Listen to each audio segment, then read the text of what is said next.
पोते की शादी में बेटे ने विधवा माँ को मनहूस कहकर घर से निकाल दिया। लेकिन फेरों के वक्त जब समधियों ने माँ के पैर छुए तो बेटे ने पैरों तले जमीन खिसक गई। दोस्तों, एक औरत के जीवन का सबसे बड़ा दुख क्या होता है? पति का साथ छूट जाना नहीं। एक माँ के लिए उससे भी बड़ा दुख तब होता है जब उसकी ही औलाद उसे उसके सफ़ेद कपड़ों के कारण अशुभ मान ले। आज की कहानी सुमित्रा देवी की है, जिन्होंने पति के गुजरने के बाद अपनी जवानी और खुशियाँ सब कुछ बेटे के नाम कर दी। लेकिन बदले में उन्हें क्या मिला? तिरस्कार। सुमित्रा जी की उम्र 65 पार कर चुकी थी। 15 साल पहले ही उनके पति का देहांत हो गया था। तब से उन्होंने रंगीन साड़ियों को त्यागकर सफ़ेद सूती साड़ी को अपना लिया था। उनका बेटा अनूप और बहू रेखा शहर के बड़े रईस बन चुके थे। घर में अनूप के बेटे यानी सुमित्रा जी के पोते रोहन की शादी की तैयारियां चल रही थी। सुमित्रा जी बहुत खुश थी। पोते की शादी का सपना हर दादी देखती है। उन्होंने अपनी पुरानी संदूक से वो सोने का हार निकाला जो उन्होंने अपनी सास से मिला था और सोचा कि नई बहू को देंगी। वह अपने कांपते हाथों से बेसन के लड्डू बना रही थी क्योंकि रोहन को दादी के हाथ के लड्डू बहुत पसंद थे। तभी रसोई में बहू रेखा आई। नाक पर रुमाल रखते हुए बोली, माँ जी आप रहने दीजिए, यह सब काम हलवाई कर लेंगे। आप जाकर अपने कमरे में आराम कीजिए और हाँ, वो सफ़ेद साड़ी बदल लीजिए, घर में मेहमान आने वाले हैं, अच्छा नहीं लगता। सुमित्रा जी का दिल हल्का सा दुखा, लेकिन उन्होंने सोचा कि शायद बहू उनकी सेहत की चिंता कर रही है। वह चुपचाप अपने कमरे में चली गई। शाम को जब घर में संगीत का कार्यक्रम था, सुमित्रा जी ने सोचा कि वह भी कोने में बैठकर अपने पोते को सहरा बांधते देखेगी। वह दरवाजे पर खड़ी होकर मेहमानों को देख रही थी। तभी अनूप आया। उसके चेहरे पर गुस्सा और शर्मिंदगी थी। वह सुमित्रा जी का हाथ पकड़कर उन्हें कमरे के अंदर ले गया। अनूप ने कड़े शब्दों में कहा, माँ मैंने तुमसे कहा था ना कि मेहमानों के सामने मत आना। वो सामने वाले शहर के बहुत बड़े बिजनेसमैन हैं, वो मॉडर्न लोग हैं। अगर उन्होंने तुम्हें इस पुरानी सफ़ेद साड़ी में और बिना गहनों के देख लिया तो हमारी क्या इज्जत रह जाएगी। और वैसे भी अनूप थोड़ा रुका और फिर बोला, शुभ काम में विधवा का सामने आना अच्छा नहीं माना जाता। तुम मनहूसियत को फैला रही हो। मनहूसियत? यह शब्द सुमित्रा जी के सीने में तीर की तरह चुभ गया। जिस बेटे को उन्होंने पति के मौत के बाद अकेले पाल पोस कर बड़ा किया, आज उस बेटे के लिए वो मनहूस हो गई थी। सुमित्रा जी के आंखों से आंसू बहने लगे। उन्होंने कहा, बेटा मैं तो बस रोहन को आशीर्वाद देना चाहती थी। रेखा ने बीच में ही बोल पड़ी, आशीर्वाद तो आप मन में भी दे सकती हैं। देखिए माँ जी, हमने फैसला किया है कि शादी के इन 4 दिनों के लिए आप हरिद्वार वाले आश्रम चली जाएं। वहाँ कीर्तन होता है, आपका मन लगेगा। यहाँ घर में भीड़ भाड़ है, आपको परेशानी होगी। परेशानी माँ को नहीं, बेटे और बहू को थी। उन्हें शर्म आ रही थी कि अपनी माँ को समाज के सामने लाने में। सुमित्रा जी समझ गई। वह अपनी इज्जत और बेटे की खुशी के लिए चुप रही। उसी रात बिना किसी को बताए अनूप ने अपनी ही माँ को गाड़ी में बिठाया और शहर से दूर एक आश्रम में छोड़ आया। जाते जाते उसने कहा, शादी खत्म होते ही ले आऊंगा। सुमित्रा जी ने आश्रम की ठंडी फर्श पर रात बिताई। उधर घर में शहनाइयां बज रही थी और इधर एक माँ का दिल रो रहा था। दोस्तों, क्या एक विधवा होना गुनाह है? अगर आपको लगता है कि अनूप ने गलत किया तो चैनल को सब्सक्राइब करें और कमेंट में माँ लिखें। आगे जो हुआ वह शायद भगवान क्या ही न्याय था। शादी का दिन आया। रोहन की बारात बहुत धूमधाम से निकली। अनूप और रेखा बहुत खुश थे कि उनकी पुरानी सोच वाली माँ अब उनकी हाई प्रोफाइल शादी में कोई अड़चन नहीं डालेगी। बारात लड़की वालों के दरवाजे पर पहुंची। लड़की वाले बहुत अमीर और संस्कारी खानदान से थे।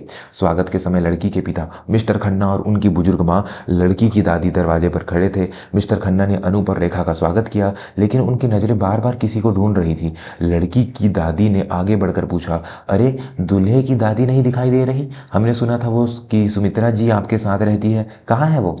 अनूप और रेखा के चेहरे का रंग उड़ गया। अनूप ने हकलाते हुए झूठ बोला, वो माँ जी की तबीयत अचानक खराब हो गई। उन्हें वायरल फीवर है, इसलिए वो नहीं आ सकी। डॉक्टर ने मना किया है। लड़की की दादी के चेहरे पर चिंता की लकीरें आ गई। उन्होंने कहा, अरे यह तो बहुत बुरा हुआ, बुढ़ापे में बीमारी और वो भी घर पर अकेली। खैर रस्में शुरू करते हैं। शादी मंडप में शुरू हुई। फेरों का वक्त आया। पंडित जी मंत्र पढ़ रहे थे। तभी अचानक मंडप में एक हलचल हुई। लड़की की दादी जो अब तक चुप थी, उन्होंने अचानक पंडित जी को रोका। उन्होंने अपनी पोती दुल्हन का हाथ पकड़ लिया और अनूप की तरफ मुड़कर बोली, मिस्टर अनूप, मुझे झूठ पसंद नहीं है। अभी मेरे ड्राइवर ने बताया कि उसने आपकी माँ को शहर के बाहरी आश्रम में उदास बैठे देखा है। क्या यह सच है? पूरे मंडप में सन्नाटा छा गया। संगीत बंद हो गया। अनूप के माथे पर पसीना आ गया। लड़की की दादी ने कड़क आवाज में कहा, मेरी पोती उस घर में कभी नहीं जाएगी जहां एक बुजुर्ग विधवा माँ को शुभ काम के वक्त घर से निकाल दिया जाए।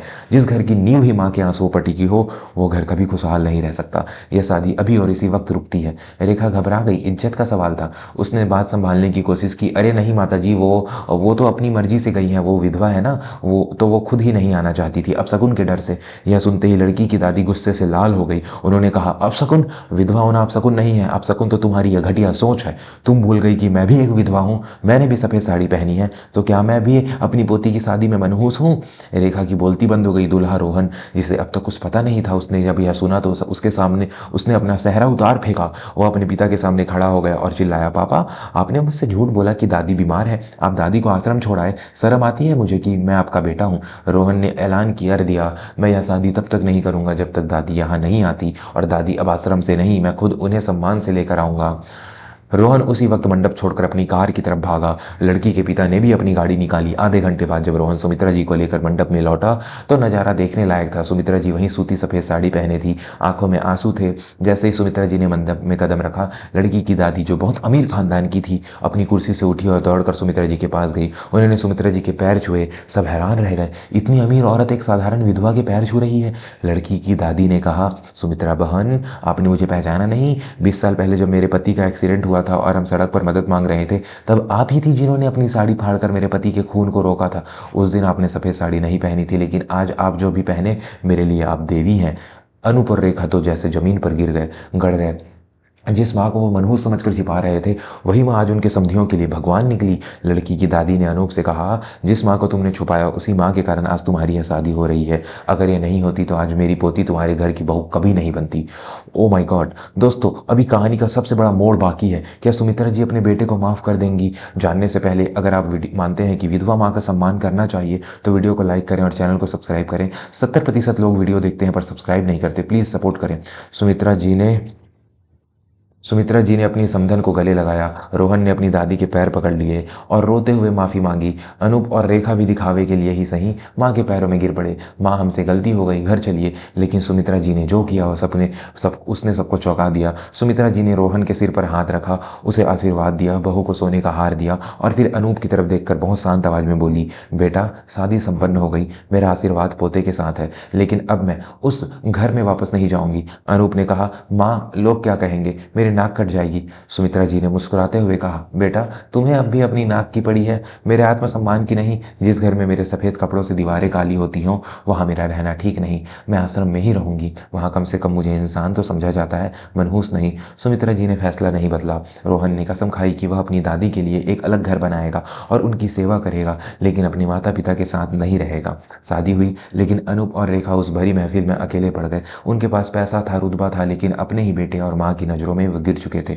सुमित्रा जी आश्रम चली गई, लेकिन इस बार सिर उठाकर, मजबूरी में नहीं, निष्कर्ष। दोस्तों, यह कहानी हमें सिखाती है कि कपड़ों का रंग सफ़ेद होने से किसी की किस्मत काली नहीं हो जाती। विधवा होना कोई पाप नहीं है, यह नियति है। जो लोग विधवा औरतों को अपशकुन मानते हैं, असल में उनका दिमाग बीमार है। याद रखिए, माता पिता की दुआओं में वो ताकत होती है जो डूबती हुई नाव को भी पार लगा सकती है, और उनकी बद्दुआ या आंसुओं में वो आग होती है जो सोने के महल को भी खाक कर सकती है। आज अपने आप से पूछिए, क्या आपके परिवार में कोई ऐसी बुजुर्ग महिला है जिसे आप किसी कोने में बिठाकर भूल गए हैं? अगर हाँ, तो आज ही उनके पास जाइए, उनके पैर छूइए, इससे पहले कि बहुत देर हो जाए। अगर इस कहानी ने आपके दिल को झकझोर दिया है तो कमेंट में माँ का सम्मान जरूर लिखें, और इस वीडियो को हर उस इंसान तक पहुँचाएं जो रिश्तों से ज़्यादा दिखावे को अहमियत देता है। मैं आपका दोस्त फिर मिलूंगा एक नई कहानी के साथ। तब तक अपने और अपने परिवार का ख्याल रखिए। जय हिंद, जय भारत।